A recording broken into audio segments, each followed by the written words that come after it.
Que alegria estar aqui com você no nosso queremosluz.com, programa da Associação das Entidades Usuárias do Canal Comunitário de São Caetano do Sul. Portanto, estamos aqui na Eco TV, trazendo para você um pouco de luz sobre as sombras do grande ABC. Saúdo você que está conosco pelo canal 9 da NET, você canal 8 da Vivo. E hoje nós temos um convidado aqui muito especial, o nosso... E aí, a gente vai chamá-lo primeiro, Eric, de Ademir Oliveira. Aí você dá um close nele aqui para o pessoal conhecer o Ademir Oliveira. Ademir Oliveira, vulgo José Melati. Mais ou menos assim, Piedade. É isso mesmo? É mais ou menos assim. Acho que os meus pais não economizaram na hora de me batizar, né? Então, acabou sendo o nome que minha mãe, de certa maneira, queria, que era José, o nome de um amigo do meu pai, que era Ademir da Guia. Né? Ah, tá. E que ele foi homenageado através do meu nome, né? Ou eu fui homenageado através do nome dele. Uhum. E o sobrenome, né? Da família da minha mãe, Oliveira, e do meu pai, Melati, né? Então, apesar de ter faltado tamanho, não faltou nome, né? Somos dois, viu? Mas coisa boa, nós estamos aqui hoje para conversar um pouco com o Melati, nosso amigo. Descobri que ele é da idade do meu irmão, aliás, ele é mais velho do que o meu irmão. Né, nasceram aí, ele tá, Eric, eu trouxe ele porque ele está entrando no inferno astral, dia 15 do mês que vem ele faz aniversário, então ele vai começar pelo Queremos Luz, o inferno astral dele. Mas a gente vai conversar um pouquinho, Melati, a gente pensou em conversar, fazer uma retrospectiva aí de tudo isso que a gente já viveu na vida, a gente se conhece há um bom tempo, estamos aí também pelo Facebook, você pode, se você quiser aí, querido telespectadora, fazer o seu questionamento. Estamos aqui, também os parceiros, né, antigos e novos do Melati, podem ligar para nós no 23794733 ou até pelo próprio Facebook, faça o seu questionamento. Se nós não respondermos, mandaremos depois a resposta via as tecnologias mais modernas. Mas diga aí, diz que você vai fazer já 61? 61 anos, Piedade. Eu vou fazer 61 anos, agora no dia 15 de setembro. Né? Eu agradeço a Deus por estar aqui ainda, né? Porque eu acho que a gente tem energia para continuar trabalhando, né? A gente trabalha... Sim. Eu, particularmente, trabalho bastante, né? Então, eu vivo uma vida intensa, então eu tenho muito a agradecer, né? Então, a gente acorda toda manhã. De certa maneira, a primeira coisa a fazer é refletir sobre a grandeza, né? A grandeza de estar pondo o pé no chão, né? Mais um dia, né? Então, eu sou um sobrevivente, vamos dizer assim. Pois nós pensamos, a produção pensou em fazer uma retrospectiva. Primeiro a gente precisa dizer para o telespectador que ainda não teve a oportunidade de conhecer o Melati, que ele é uma pessoa normal, uma pessoa do povo, né? Administrador de empresa por formação, né? Exatamente. É um dos frutos das escolas católicas, né? Porque com muito orgulho. Né? Ele é ex-aluno do Externato Santo Antônio, lá em São Caetano, na rua São Luís 80, né? Estão lá, nossa gratidão aí às irmãs. E a gente fica feliz de saber que ele nasceu no ano em que o Brasil foi campeão a primeira vez no futebol. Exatamente, né? exatamente. Pelé estava estreando aí com seus 17 anos e ele estava já, pula, mas não pula, do ventre da mãe. Como chama a mãe? Nair. A dona Nair estava lá já torcendo para chegar setembro, né? Porque foi por volta de... A Copa do Mundo foi por volta de festa de São Pedro, São mais Paulo. ou menos. Eu lembro disso porque meu irmão disse que ele escutava os gols do Brasil pelo rádio. A gente só tinha rádio naquela época, né? É verdade. Então a gente pensou, Eric, para a gente começar a ilustrar aí o nosso programa com um pouquinho de música e também respeitando a questão dos direitos autorais, a gente vai trazer aqui para os nossos telespectadores o que se cantava naquela época de 60, 65, quando o Melati já estava entrando na fase do Fundamental 2. O que a gente tem aí? Era mais ou menos assim, né? Era um garoto que, como eu, amava os Beatles e os Rolling Stones. Era isso mesmo? É isso. Então vamos recordar, que recordar é viver, depois a gente continua aqui. Hoje vai ser um programa, como diz o Silvio, fofocalizando. Muito bem. Fico feliz em participar dele. Opa, enroscou. Enroscou lá? Acho que enroscou. A tecnologia aqui não é como a da Sabesp. Ah, não. Não, a Sabesp tem um modelo aí ímpar para várias cidades do Brasil. A gente vinha aí falando no caminho, mas aqui ela ainda não chegou. Mas quando estiver pronto, você me avisa, viu, Eric? Mas diga um pouquinho para nós, como é que foi a sua vida acadêmica, se você sempre gostou disso que você faz atualmente, porque a gente vai falar um pouco do Melati na escola, depois na universidade, acabou se envolvendo com a transformação política, que também tem uma outra música aí preparada para isso, e agora parece que você virou extrema-direita. Como é que é agora? É conservador. Ah, conservador. Conservador. Eu fiz uma trajetória filosófico-política E parece que você está meio monarquista também. Sim, eu tenho me aproximado muito dos monarquistas.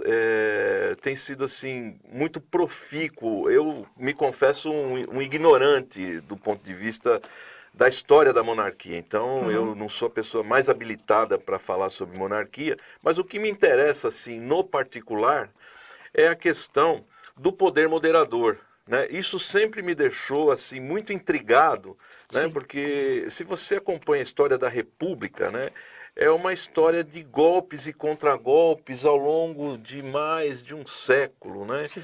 E esses golpes e contragolpes, eles sempre foram entremeados com figuras que, de certa maneira, assumiam para si o papel de poder moderador, né? Uma hora era o Getúlio, outra hora eram as oligarquias, outra hora era a igreja, outra hora era a CNBB, outra hora era o OAB, outra hora eram os partidos democráticos, enfim, né? Sempre existia aí um papel moderador sendo exercido, né? Mas sendo exercido ilegitimamente, né? Sim. Então, a minha aproximação, né, com a monarquia se dá muito em função de eu entender, né, que há uma necessidade extrema da gente resgatar a legitimidade do papel moderador no país, né? Mas quando você diz de poder moderador, já que a gente já foi para o fim da pauta, depois a gente volta, na verdade, o que você quer dizer? Que existe a possibilidade muito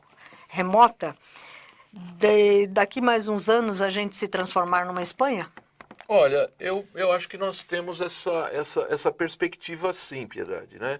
Nós somos de toda sorte, nós somos latinos, Sim. né? E 90% foram eles, né? 90% foram eles, né? Eu não quero aqui me comparar com a trajetória anglo-saxã, né? Que é muito mais, digamos assim, personalista. Sim. Né? Nós somos seres mais, digamos assim, coletivistas, né?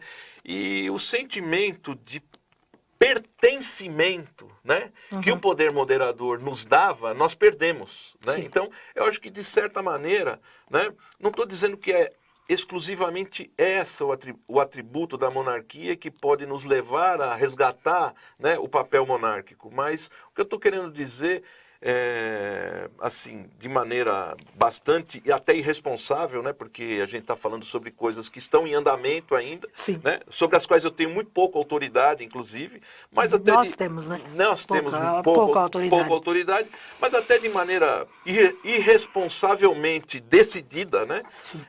Eu acho que nós precisamos resgatar isso, resgatar esse passado. Eu acho que isso, de certa maneira, né? Se você acompanha a história do nosso império, né, da monarquia, você vai ver que as realizações monárquicas, né, inclusive a Constituição monárquica, né, ela foi muito mais democrática do ponto de vista de ouvir as bases, e eu digo isso com muita propriedade, né, porque assim como você, eu também lutei pela Constituinte, né, Universal, né, de 1988, mas eu confesso que, olhando para o resultado final, eu não me sinto contemplado naquele texto. Mas a impressão que se tem, à medida que a gente vai fazendo assim, essa retrospectiva da nossa história, né? Eu sou mais velha que você, 9 anos, mas a gente percebe que o que falta hoje em dia são as benditas lideranças. Porque quando você fala do poder moderador e que consultava determinadas coisas, a gente lembra da figura de um José Bonifácio de Andrade Silva, que falava com seus pares, e naquela época os seus pares eram sérios. Não é como hoje, que alguns deles passam por determinados ambientes secretos ainda, mas que quando passa por ali são ungidos ou pelo QI ou pelo voto de alguém. Aliás, tem um artigo que você colocou aí numa das plataformas digitais, que você fala sobre isso. Explica isso para nós, o que você exatamente quis dizer ali? Bom, é um pouco assim, eu falo... E aí a gente já vai fazendo a retrospectiva, Isso, né? eu vou falar muito à vontade com você. Sim, é uma sala de visitas, isso aqui a gente está jogando conversa fora. Até porque a gente já se conhece há muito tempo, como você mesmo disse, Sim, né? sim. A gente já trilhou os mesmos caminhos durante muito tempo. O que eu quis dizer e o que eu reafirmo é um pouco o seguinte, né? Nós vivemos durante toda a nossa trajetória, né? Desde o regime militar até hoje, a gente foi vendo uma degradação, né, do ser político, né, muito forte. Se você pegar, por exemplo, a eleição da Prefeitura de São Paulo de 1985, que foi aquele embate que nós participamos, né, Fernando Henrique versus Jânio Quadros, né? Uhum. Aquilo... Foi a primeira eleição que eu apurei. Exatamente, né? E aquela eleição, ela foi muito singular, porque quando o FHC veio, né, se reintegrou, né, ao cenário político brasileiro, ele trouxe todo o arcabouço científico que transformava a eleição, né, numa, digamos assim, não mais numa loteria, num embate entre ideias, né, mas num exercício quase que científico, né, da eleição, né, do concurso eleitoral. Né? Exatamente. Então ele trouxe as pesquisas, ele trouxe todo o cientificismo que se reúne em torno de uma campanha eleitoral, ele trouxe. E ele se embateu contra um cara que era pele pura, um cara que falava com as pessoas, sentia as pessoas e que reagia em função disso. Quer dizer, a crise não foi sentar na cadeira. Não, a crise não foi sentar na cadeira. A crise era muito anterior, né? Porque o Jânio, com aquela falta de, digamos assim, de técnica dele, ele não precisava de marketólogos, ele não precisava de pesquisólogos, ele não precisava de ninguém ao lado dele. Ele precisava ver o que o povo está dizendo e o que eu vou dizer para essas pessoas, né? De certa maneira, o que eu tentei resgatar, né? De lá para cá, o que a gente tem visto que a qualidade cultural dos nossos políticos tem diminuído muito, né? Mas como é que você decodifica essa sua fala? Eu decodifico Essa diminuição. Essa diminuição, se você pega um simples discurso ou uma simples frase, né, de um Ulisses Guimarães, né, e você tenta encontrar no cenário político brasileiro hoje alguém que possa, né, carimbar uma frase com aquele mesmo conteúdo, você não vai encontrar. Talvez agora você consiga resgatar, porque agora nós temos alguns políticos que são mais pele, são menos ciência, né? São menos manipulação, né, das massas, são mais sensibilidade mesmo, sensibilidade real, né? Mais gente, mais humano, né? Então, isso traz para a política, traz pessoas reais, que podem até não ser, de certa maneira, elegantes no falar, né? Então a gente tem aí uma miríade de pessoas assim muito deselegantes, né? Mas que são verdadeiras, né? Não falo quanto à qualidade da cultura política que eles ostentam. Muitos têm muita, né? Mas uma grande parte não tem nada. Uma grande parte não tem nada disso. Então, isso acaba sendo um pouco o meu desabafo quando eu digo, ou eles são ungidos pelo voto, né? Ou pelo QI. Ou pelo QI, né? Porque é o que você vê, né? Não existe a menor possibilidade do mérito se fazer presente. A impressão que se tem é que eles não foram treinados para pensar. Ou como ontem a gente via uma entrevista do responsável pela comunicação no Palácio do Planalto, E foi muito interessante, e eu quero pedir desculpas aqui aos meninos que estão lá em cima preparando a edição do Jornal da Tarde, mas o jornalista, o colega da Folha, perguntou o seguinte, não sei se você chegou a ver, Eu vi algumas coisas. mas ele disse assim, como é que é? General, eu gostaria que o senhor respondesse sobre uma notícia que acabou de sair na plataforma tal. E a resposta dele foi, olha, se acabou de sair, eu não tenho argumentos para lhe responder.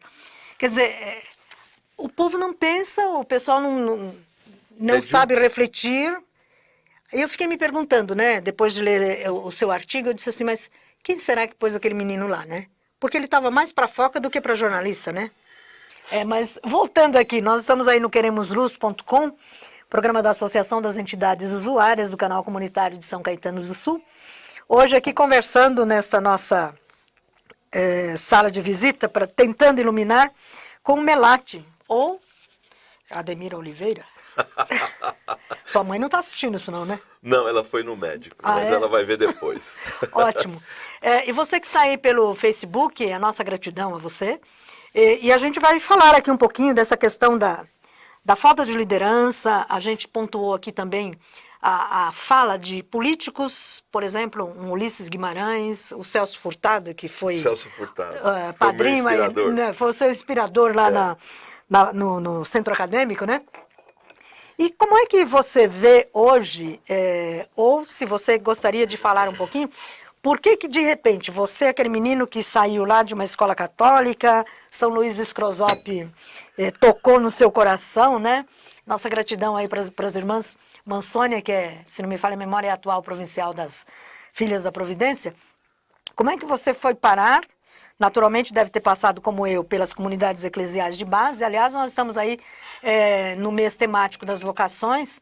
Ao longo do mês nós vamos falar um pouco mais sobre essa questão aí da igreja e tudo mais, e da vocação de cada leigo, né?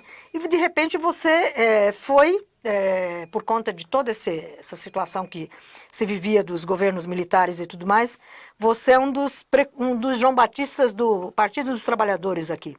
É verdade. Como foi isso? Como é que foi esse crime, né? Bom, eu já não, você que está dizendo. Bom, a minha trajetória política, na verdade, isso é uma coisa que eu reflito muito sobre isso, né? Na verdade, o que me motivou a ir para a política, né, para estudar filosofia política, né, Entendi. Foi a minha preocupação em entender um universo que eu não entendia. Né? A minha família, o meu avô paterno digamos assim, ele tinha uma ligação, né, ele saiu da Espanha, de certa maneira, durante a Guerra Civil, né? Uhum. Então, no pré-Franco, né? Foi pré-Franco, né? Uhum. E ele tinha uma formação política muito, digamos assim, tradicional, muito tradicional. Eu sempre fui uma pessoa mais rebelde, mais, né, inquiridora. Vocês são 3 irmãos, né? Nós somos 4 irmãos. 4 irmãos. 4 irmãos, né? Uhum. E você é o mais rebelde? Eu sou mais velho, talvez o mais rebelde, né? Então eu sempre tive uma certa necessidade de buscar o outro lado, né?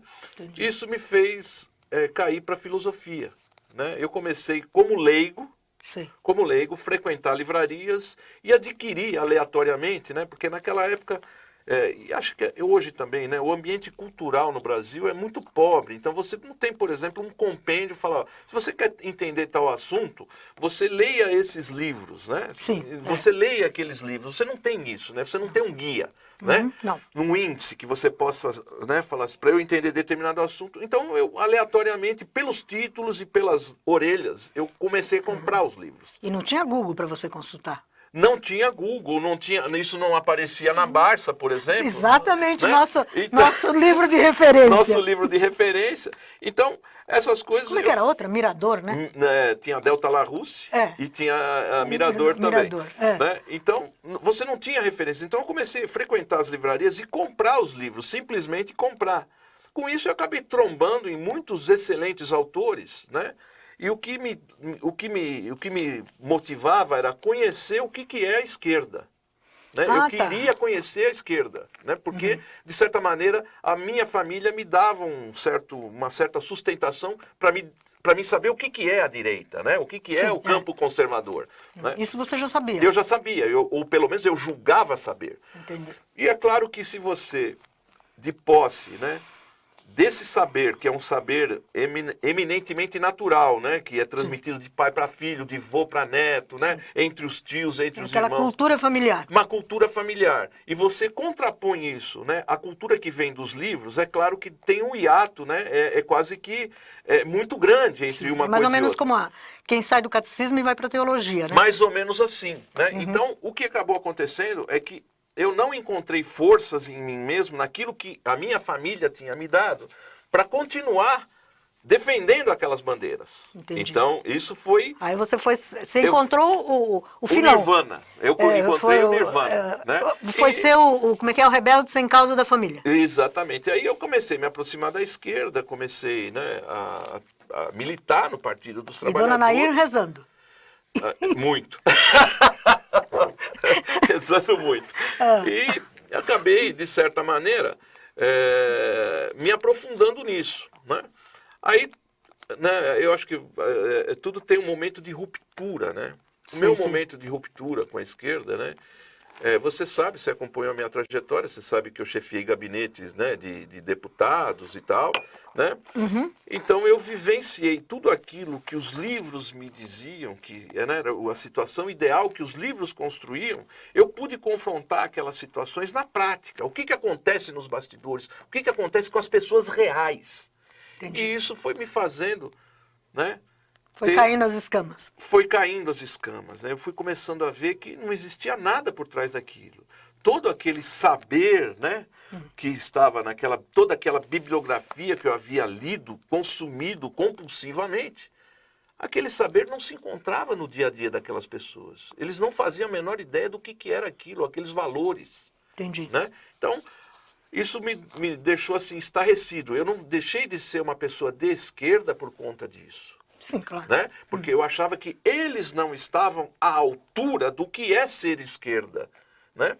E eu comecei, de certa maneira... Então, é como se fosse uma espiral de pequenas decepções com aquelas pessoas, lideranças que você ia convivendo. Com as pessoas, e não com a ideologia, né, que eles professavam.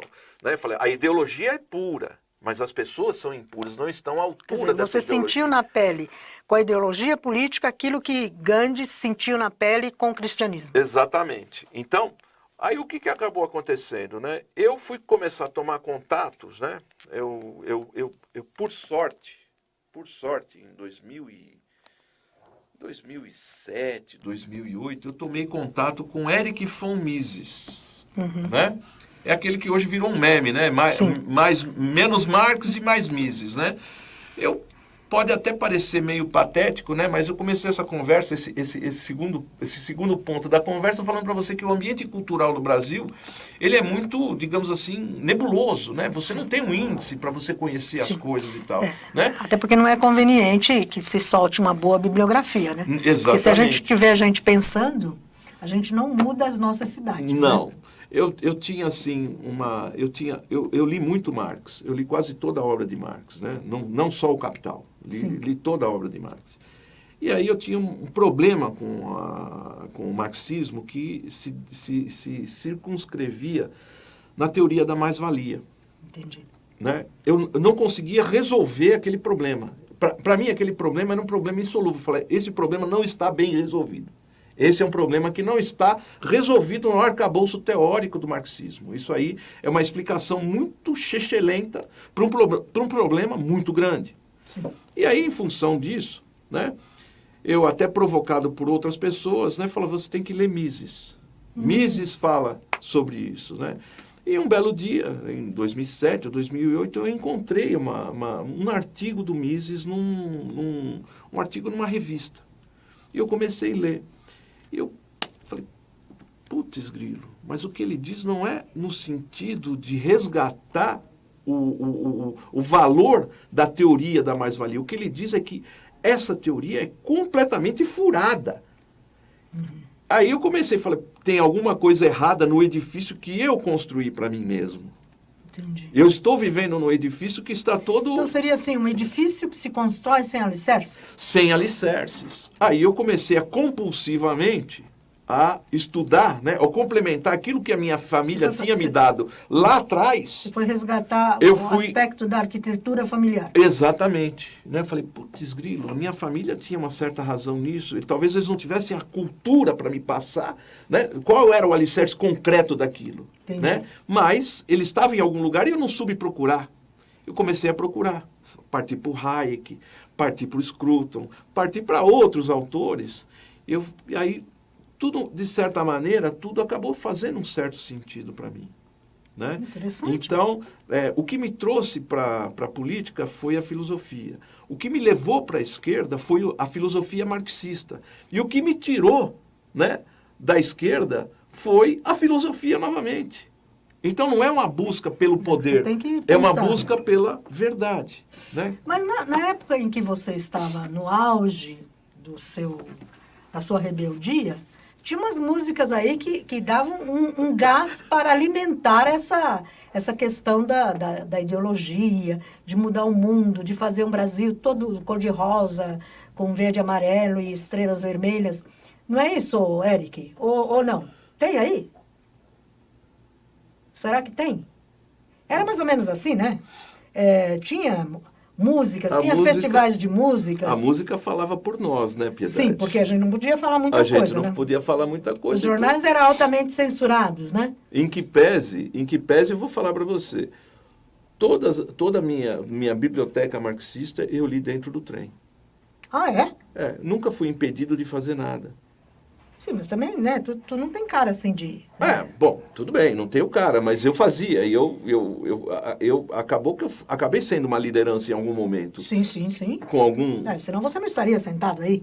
Também tem isso. A gente só traz gente para conversar aqui que exerceu, exerce e poderá exercer uma liderança. E a gente sabe dos projetos, dos sonhos, afinal de contas, você já... Vamos falar sério, né? A gente não pode pôr tudo... É o queremosluz.com, mas a gente não pode contar tudo, né, Eric? Ele já ungiu muito político aí redigindo planos de governo, ou não? Puxa vida, eu já perdi a conta de quantos planos de governo eu alinhavei, né? Sim. E eu terminei, né? Muitos. Pena que depois não executam aquilo que você... Nossa, tudo... Essa é a parte também frustrante, né? Essa é a parte mais frustrante, né? Quer dizer, você se sente como aqueles escritores que você leu na sua juventude. Exatamente. E aí, quando você foi trabalhar nos gabinetes, você percebeu que ali não tinha nada daquilo. Ali não tinha nada daquilo e tem um fator de ruptura, né? Para mim, assim, muito importante e muito marcante. E é importante a gente estar em Santo André por isso, né? Porque quem me trouxe para o PT, quem assinou minha ficha de filiação do PT foi o Celso Daniel. De saudosa memória para todos nós, né? Tá? Então, eu me filiei ao PT de Santo André e não ao PT de São Caetano. Eu me transferi posteriormente para o PT de São Caetano. Muito embora eu tenha nascido e sempre vivi em São Caetano, né? Eu me filiei ao PT de Santo André. Então, quando o Celso morreu, aquilo foi uma ruptura grande.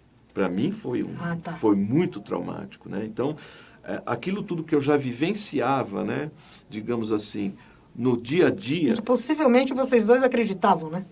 Olha, pelo menos das vezes que eu estive com ele. Eu acho que o Celso, ele tinha alguns aspectos que hoje a gente pode, digamos assim, alguns a gente deve relevar e outros a gente deve considerar. Né? Acho que tem aspectos, né, que a gente não considerava, a gente deve considerar, e alguns outros a gente deve relevar. Mas, de toda sorte, o Celso Daniel era um cara muitíssimo inteligente. Sim. E muitíssimo bem formado. Né? Sim, porque ele também tinha a mesma formação cultural de família como você. Sim, sim, então, é verdade. Isso pesou, né? Isso pesou muito para ele também, né? E eu acho que ele fez uma trajetória, ele foi engolido pela trajetória que ele mesmo resolveu trilhar, né? Sim. Então, isso é muito triste na história do Celso Daniel, né? E para mim foi muito traumático, né? A morte dele. Ali para mim foi a morte do Celso Daniel. Divisor de águas. Foi um divisor. Foi o dia que o PT deixou de existir para mim. Eu me desfiliei em 2005, né? Mas o PT, enquanto uma força, digamos assim, partidária. não partidário, ele continua sendo um partido, né? Aliás, continua sendo um partido hoje, né? Mas como um partido, um grupo de pessoas solidárias entre si, ele deixou de existir. Ah, tá. Ele virou a crueldade do mundo eviscerada, assim, na nossa frente, Entendi. entendeu? Então, as coisas que... E você tem mais companheiros que pensam como você? Olha, eu acho que é muito poucos, né? Um dos companheiros que pensa como eu, ou que, de certa maneira, traça uma trajetória semelhante, é você mesmo. Obrigada. Né? Eu acho que eu vejo, assim, nos seus escritos, nas suas falas, eu vejo, assim, isso muito presente, né? Assim, a necessidade constante de raciocinar diante da tem que realidade pensar, que está colocada na nossa frente. Mas muita gente que eu conheço tem mais compromisso com as pessoas, com os grupos dos quais eles fazem parte, do que com os fatos, né? Os atos e os fatos que essas pessoas praticam. Entendi. Né? Então, eu acho que isso impede essas pessoas um pouco, né? É aquela história, né? Que é quase que uma brincadeira, né? Ninguém solta a mão de ninguém, né? Mas isso aí, de certa maneira, é o coroamento de uma atitude que já é uma atitude de décadas, né? Eles já estão nessa história de ninguém solta a mão de ninguém, apesar de tudo que nós estamos fazendo, ninguém solte a mão de ninguém, né? Então, eu acho que as pessoas precisam amadurecer para além disso, né? As coisas, né? O mundo está aí, né? Existe uma... Pois é, o pessoal aí parece que caprichou hoje, mas nós ainda temos aí temos mais 2 músicas, mas acho que a gente vai suprimir essas 2 músicas, porque nós já estamos falando de Brasil, já vamos falar de São Caetano rapidinho. A gente vai depois ter tempo de ver os 6 minutos do Padre Léo, né? Dos 2 burrinhos. E depois a gente vai terminar, a partir de hoje, nós vamos fazer sempre uma homenagem ao presidente da República.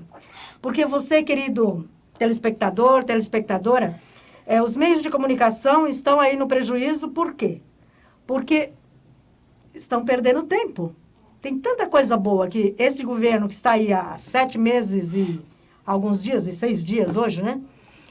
Tem feito, mas a gente fica sempre com as falas jocosas do nosso Jânio Quadros digitalizado, né? Vamos dizer assim, né? Mas vamos voltar aqui na nossa conversa. E aí, como é que foi essa história aí? Rompeu na morte do Celso Daniel e aí foi repensar a história? Na verdade, eu já, naquele exato dia, eu tomei a decisão que eu falei, eu vou sair do PT, né? Não tem mais como eu continuar no partido, né? Mas você cria compromissos, porque o Celso né? era um paradigma para você. Na verdade, não era um paradigma. Na verdade, o PT deixou de existir quando ele morreu. Porque tudo aquilo acabou se transformando em outra coisa, né? Sim. Então, eu, de certa maneira, decidi que deveria sair do partido, né? Porque eu falei, isso aqui, se é para eu conviver com isso, é melhor eu seguir minha vida, né? Melhor arrumar um trabalho, é melhor, né? Eu era chefe de gabinete nessa época, Entendi. né? Então, eu falei, é melhor eu seguir minha vida, né? Ainda tinha algumas obrigações com o partido, né? Sim. Que eu acabei cumprindo, né? E aí, instado aí por diversos amigos que estavam dentro do partido, falaram, nós estamos preparando uma saída em massa, né? Então não sai agora você sozinho, né? Vamos sair todo mundo junto, tal, né? Então ainda existe um pouco aquele não solte a mão. Exatamente, aquele instinto de proteção, né? Falei, então, tudo bem, eu vou aguardar vocês decidirem, né? Então, acabou saindo um grupo enorme, saiu do PT em 2005, né? Foi logo depois, né? Do mensalão, né? Paradoxalmente, eu era chefe de gabinete de um deputado federal em 2002, na campanha vencedora do PT, mas eu fui trabalhar de vendedor de imóveis, numa fábrica de imóveis, instalações comerciais, né? Esse tipo de coisa. Não tinha tudo a ver com o que você fazia. Não tinha nada a ver com o que eu fazia, né? Mas foi o que eu, né? Falei, eu só sei trabalhar. Para então, pagar os boletos era aquilo. Era aquilo. Então, eu acabei me fazendo isso para sobreviver. Ninguém acabou acreditando, mas eu acabei rompendo. E você já tinha sido vendedor alguma vez na vida? Nunca na minha vida. Uhum. Nunca na minha vida eu tinha sido vendedor. Eu venho da área de sistemas. Entendi. Né? Só que a área de sistemas é uma área muito ingrata. Quando você fica, né, 2, 3 anos fora, sim, porque se atualiza. você se desatualiza muito rapidamente. Então, eu não consegui me recolocar. Né? Então, eu precisava ganhar dinheiro. Eu tinha né, obrigações, né, filho, essas coisas todas, casa e tal. Então eu precisava ganhar algum dinheiro, né? Minha esposa, minha ex-esposa, na época, era quem sustentava a casa, mas era uma situação constrangedora, né? horrorosa, Principalmente né? para a cultura familiar que vocês tinham, Exatamente, né? Então eu precisava fazer alguma coisa, pelo menos para ocupar meu tempo, mesmo que não me desse muito retorno. Então acabei começando essa atividade e foi ótimo para mim, né? Porque acabou me abrindo outras perspectivas, eu acabei repaginando toda a minha vida profissional. E hoje eu vejo muita gente que, de certa maneira, né, eram nossos amigos, né, companheiros, sim, companheiros. Né, da época do PT, e eles não conseguiram repaginar a vida deles. Eles ainda vivem a ilusão de que a perspectiva de vida deles, inclusive profissional, está ligada a isso. Entendi. Não está ligada ao mundo real. Sei. Então eu fui uma pessoa que sempre trabalhei no mundo real. Eu saí de uma fábrica para ser chefe de gabinete, fui tirado de dentro de uma fábrica, né? O deputado veio fazer Você era metalúrgico antes? Eu fui metalúrgico, também fui metalúrgico, Entendi. né? Mas eu estava... Antes de ir para o gabinete? Antes de ir para o gabinete, eu fui tirado de dentro de uma fábrica, né? O deputado me ligou e falou, eu queria conversar com você. Né? Eu falei, ó, preciso de uma pessoa com, digamos assim, com um arcabouço cultural um pouco mais, né? Sim. Um pouco melhor elaborado, porque eu preciso, né, dar uma repaginada no meu mandato, quero saber se você se interessa, né? Falei, você me dá aí uns 15, 20 dias para eu me desligar da fábrica, que eu não posso simplesmente, né? Chega lá, amanhã não venho mais. Não posso fazer isso. Não tinha reforma do Temer, né? Não tinha nada disso, né? Então eu não podia fazer um negócio desse, porque você tem uma trajetória profissional de 25, 30 anos, você não vai simplesmente pegar aquilo e jogar tudo no lixo, né? Sim, né? Você vai tentar manter aquilo, pelo menos as relações você vai tentar manter, né? Então eu acabei saindo, fiquei 3 anos e pouco, quase 4 anos como chefe de gabinete. Quando terminou o mandato, eu voltei para o mercado. Foi ser vendedor de imóveis? Fui ser vendedor de imóveis, né? Aprendi muito com isso, né? Aí fundei uma empresa de consultoria, né? Uma empresa minha mesmo, de consultoria. Comecei a trabalhar como consultor na área de produtividade, processos, sistemas, né? Já são 18 anos, né? 2001, né? Na verdade, a empresa surgiu em 2001, né? Mas eu comecei, de fato, a trabalhar com ela em 2003, né? A partir de 2003 que eu falei, não tem muitas alternativas, né? Eu estava trabalhando nesse cenário, eu comecei a pegar algumas pequenas consultorias para fazer, isso foi, de certa maneira, né? Uma pessoa foi alimentando a outra e tal. É assim mesmo, e aí eu acabei, né, voltando para o mercado, né? Foi a melhor coisa que eu fiz, eu me sinto hoje... livre. Livre. Não me sinto realizado porque a pessoa que se sente realizada dizem que é melhor comprar um terreno no cemitério, né? É verdade. Quando você se sente realizado. Então, não me sinto realizado, né? Tem muita coisa para fazer. Ainda tenho bastante coisa para fazer e pretendo fazer muita coisa, mas... Mas você está mais ou menos como... A gente poderia dizer que você hoje está mais ou menos como o presidente dizia ontem lá em Itapira, que daqui para frente você pensa nos próximos anos, você ir para a praia ou para algum gabinete de vereador ou prefeito?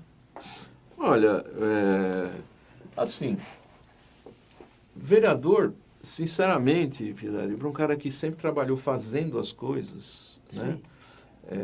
Eu acho... Você gosta mais de executar? Eu sou um executor, né? Eu conheço muito a administração pública, né? Muito, né? De vivenciar como analista de sistema, né? Como chefe de gabinete, né? No legislativo, no executivo, né? Então, eu conheço muito, né? Na minha atividade profissional hoje, né? Que é ligada à área de prestação de serviço para grandes empresas de saneamento, de fornecimento de energia elétrica, de fornecimento de gás, né? Então, sim. Eu tenho, assim, um amplo conhecimento e eu vejo que, no meu caso específico de São Caetano, eu me frustro, né? Porque eu vejo uma cidade muito pequena, uma população muito pequena, com um orçamento gigantesco e uma cidade que ela não se repagina, ela não se moderniza, ela não investe. Qualquer pequeno investimento que você vai fazer, você precisa pedir dinheiro para o BNDES, para a Caixa Econômica Federal, né? Para o governo do Estado, para o governo federal. Mas então, isso se deve a quê? Olha... Ou você está querendo correr o risco de ser um Bolsonaro em São Caetano? Olha, eu vou dizer para você... Desculpe se não podia. Não, Ninguém combinou de perguntar isso, mas já que não, eu não ofereceu a dica... Não, se eu tivesse essa possibilidade, eu não abandonaria, porque eu fiz a campanha do Bolsonaro creditado por um conjunto de valores que eu acho que são valores conservadores, corretos, né? Então, eu acabei, de certa maneira, me responsabilizando por isso, né? Eu marquei a campanha com esse meu trabalho e fui marcado pela campanha também por isso. Então, eu simplesmente não posso falar que, olha, agora eu virei outra coisa. Eu não virei outra coisa. Eu sou a mesma coisa que eu era o ano passado. Senão a gente ia sair daqui dizendo, não é mais o Queremos Luz, é o programa Metamorfose. Metamorfose, exatamente. Então, eu sou exatamente o que eu era no ano passado, talvez um pouco mais convencido, inclusive, daquilo, né? Então, eu não posso me comparar ao presidente Bolsonaro, porque eu não tenho as mesmas condições que ele, né? Não tenho Você serviu tiro de guerra ou não? Servi. Ah, bom, então pelo menos isso vocês têm em comum. Ué, não, fui cabo. Opa! Fiz o meu sargento, o Luca. Então só falta o soldado, o cabo a gente já tem. O cabo já temos. Esse é triste esse negócio aqui, hein? Então, de certa maneira... Eu acho que tem muito a ser feito em São Caetano. São Caetano tem a perspectiva, aliás, a São Caetano não tem a perspectiva. São Caetano, eu acho que é uma cidade que tem a obrigação de ser um exemplo para o país todo. Eu conheço cidades, porque eu viajo muito na minha atividade profissional, eu conheço cidades que têm 3 a 4 vezes a mesma mais população que São Caetano e tem a mesma quantidade de pessoas trabalhando. Entendi. Percebe? Então, quer dizer, tem alguma coisa de muito errado nisso, né? Se essa quantidade de funcionários consegue atender 600 mil pessoas, eu não posso ter essa quantidade de funcionários para atender 150 mil pessoas. Tem alguma coisa errada nisso. Tem alguém fazendo aquilo que os jornais estão aí crucificando o Nishikawa, que vai ficar para outro dia, né? Vamos deixar isso por outro dia, até porque eu confio no Nishikawa. Nós confiamos no Nishikawa, já o trouxemos aqui. E as portas estão abertas, falei com ele ontem, e ele disse assim, olha, nós vamos esperar um pouco a poeira baixar, vou no seu programa para esclarecer. Mas eu ia pedir ao Eric, aproveitando essa fala do cabo, se o capitão está no ponto, a gente passar um pouquinho este presente que o presidente Bolsonaro fez para as empresas de economia aberta, de capital aberto, perdão. Acho que tem uma fala aí do presidente Bolsonaro. Acho que é o último que a produção mandou para vocês. O que você achou dessa história aí de não se publicar mais nada nos jornais? Olha, eu vou falar uma coisa para você. As mudanças têm sido... É corajoso, porque ele está fazendo aquilo que quando nós éramos crianças, eu um pouquinho mais velha que você, o Jânio dizia que ia fazer em 62. Eu acho assim, ó, nós temos... o Brasil, na verdade, os nossos políticos não fazem a menor ideia dessa somatória de obrigações que eles impuseram ao setor produtivo. O que isso pesa para o setor produtivo? Parece que é uma pequena coisa que eles fazem, mas você precisa de uma estrutura tão grande. Você fala do e-social, que é uma coisa que eu acho que ele vai mexer ainda. Né? E tem que mexer. Por exemplo, eu tenho... Você imagina, eu no Carmelo, que advogo para o Carmelo, implantar um e-social no Carmelo para 2 funcionários. Mas, Piedade, eu tenho em torno de 200 funcionários. Nos diversos contratos que eu lido na empresa, eu tenho mais de 200 funcionários no total. O e-social, né, chega a preconizar que eu tenha, para indicar uma hora extra para eles hoje, eu tenha que ter avisado ontem no sistema.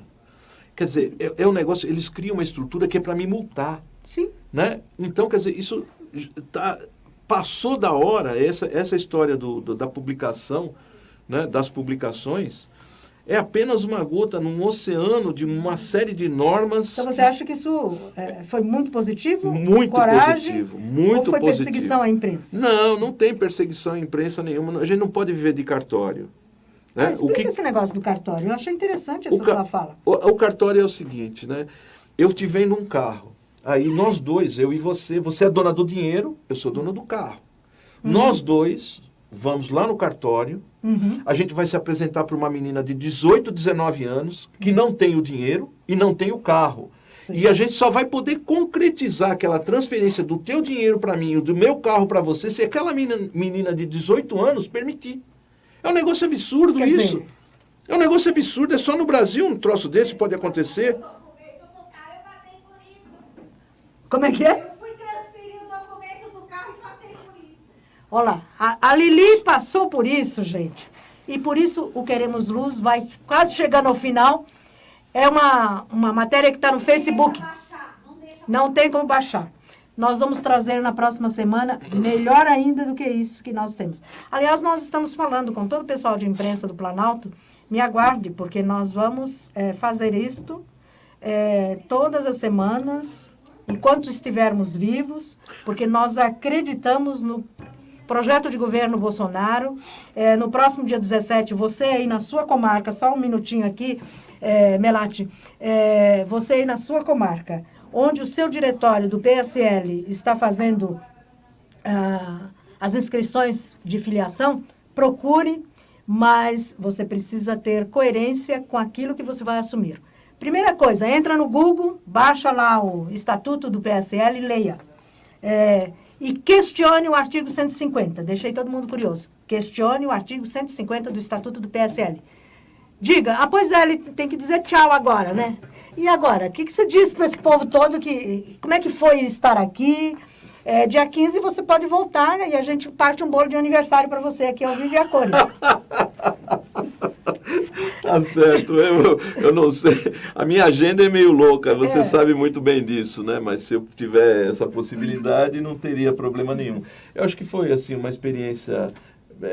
A gente mede as experiências pela velocidade com as quais ela passa, né? Sim. Na verdade, parece que, né, aquele relógio ali deve estar acelerado. Eu não sei o que acontece com ele, mas acho que é o ponteiro dos segundos que vocês estão tomando como o ponteiro dos minutos. É a Lili que está fazendo arte ali, viu? Então, acho que foi uma experiência assim muito proveitosa. Para mim, foi uma experiência honrosa, eu diria, né? Isso, nós aqui estamos honrados com a sua presença e a casa está aberta, viu? Sou apenas um trabalhador. Venha, traga o seu fósforo aceso, sabe? Porque nós queremos continuar iluminando. Tá bom, pode deixar. Muito obrigado. Nos veremos na reprise domingo às 15 horas e amanhã eu estou aqui com a Hora da Misericórdia. Um beijo grande, leva um abraço para a dona Nair, viu?